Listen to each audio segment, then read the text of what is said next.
Жылан жылы қандай жыл болады? Келе жатқан жаңа жылдарыңызбен кішкене подарок болсын сіздерге айтып өтейін. Жыланның энергиясы жыланға қолайлы ортаны создать етеді. Яғни жыланның өзі көбейеді, сосын құстар көбейеді. Неге құстар көбейеді? Өйткені құстардың жұмыртқасын жыландар жақсы көреді. Яғни құстар жыланға қызмет ету үшін көбейеді. Адамдар қандай болады? Адамдарға мудрость келеді, тілдері бірақ өте ащы болады. Сондықтан ешкіммен ұрыспаймыз, сабырлы болуға тырысамыз.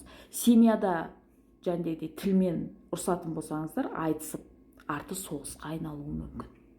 Жылан тыныштықты жақсы көреді. Яғни сіздер оның құйрығын баспасаңыздар, олар сізге тиіспейді. Сондықтан біреудің артын шұқыламаймыз биылға, өйткені ол жақсылыққа әкелмейді.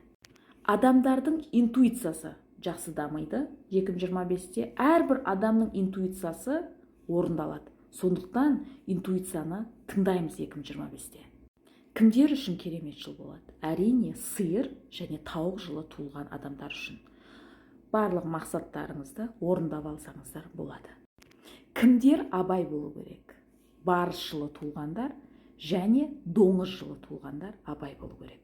Барыстар ашу үстінде шешім қабылдамаймыз, тілімізге ие боламыз, вспыльчивый характер ешкімге көрсетпейміз, момын болып жүруге тырысамыз. И цель желательно биылға қоюдың қажеті жоқ. Ал доңыз жылы туылғандар ешкімге көмегіңізді, советіңізді берудің қажеті жоқ. Ешкім тыңдамайды биыл. Вот сондай жыланның энергиясы сондай. Сондықтан тоже тілімізге ие боламыз, тыныш жүреміз. Сіз ешкімге көмектесуге биыл тырыспай-ақ қойыңыз.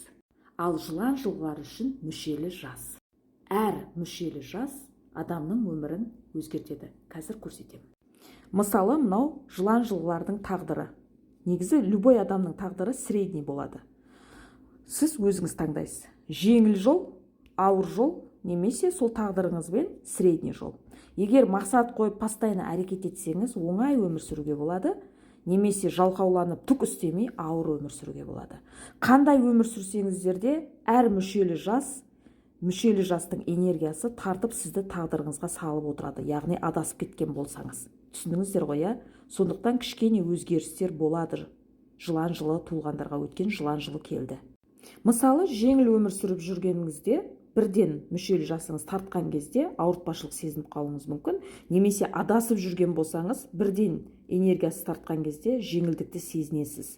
А егер тағдырыңызбен жүрген болсаңыз, ешқандай ешнәрсе сезінбейсіз. Мүшелі жас деген